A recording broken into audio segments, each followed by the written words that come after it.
माननीय सदस्यगण, मुझे अपनी ओर से तथा सदन के माननीय सदस्यों की ओर से अंतर संसदीय संघ आईपीयू की प्रेसिडेंट और तंजानिया संयुक्त गणराज्य की नेशनल असेंबली के अध्यक्ष माननीय डॉक्टर तुलिया एक्सन का स्वागत करते हुए अत्यंत प्रसन्नता हो रही है। वे हमारी सम्मानित अतिथि के रूप में भारत की आधिकारिक यात्रा पर आई है। ये हमारे लिए खुशी की बात है कि डॉक्टर एक्सन बजट सत्र को देखने के लिए यहाँ उपस्थित है।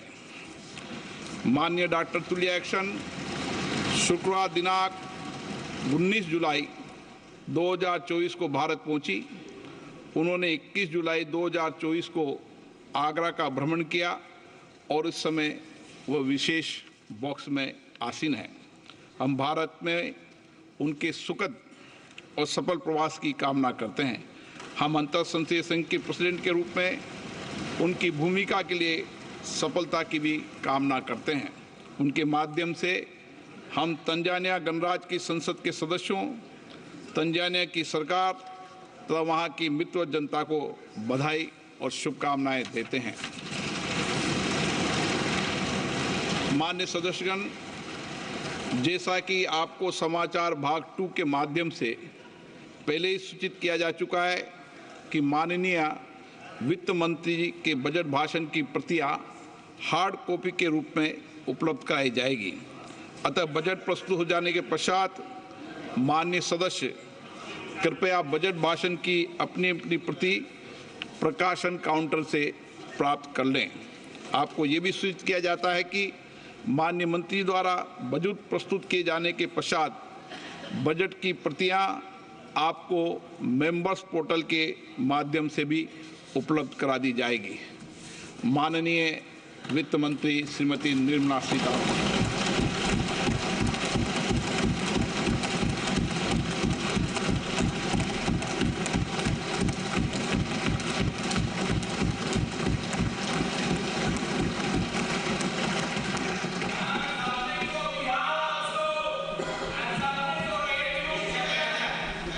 Honorable Speaker, I present the budget for 24-25. Introduction.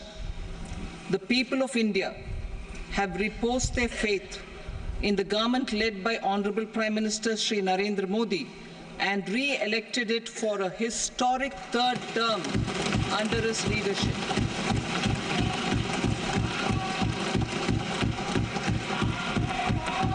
We are grateful for their support, faith, and trust in our policies.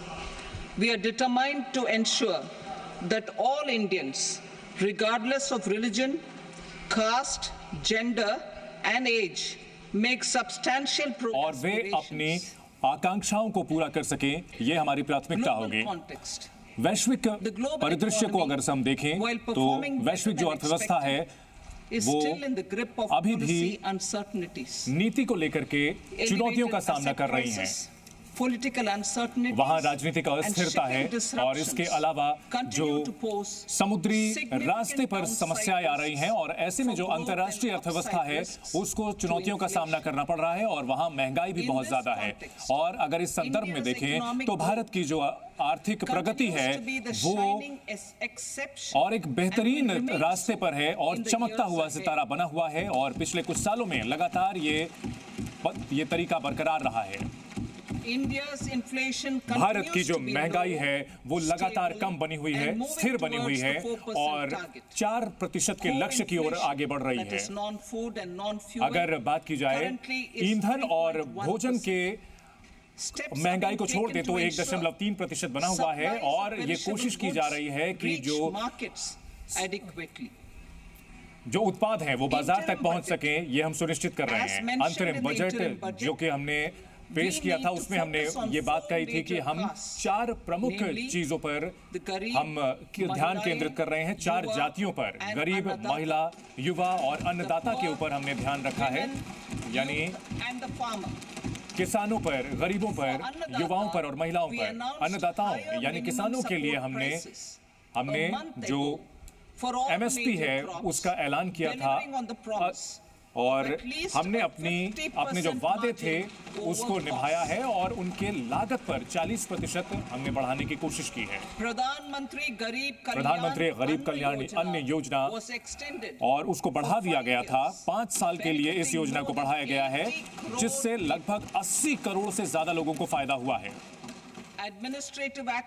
हमने इसको लेकर के जो भी प्रशासनिक कदम हैं, जो भी स्कीम्स हैं, जो अंतरिम बजट में हमने जिसकी घोषणा की थी, वो सभी सही रास्ते पर हैं और इसको लेकर जो आवंटन है वो किया जा चुका है।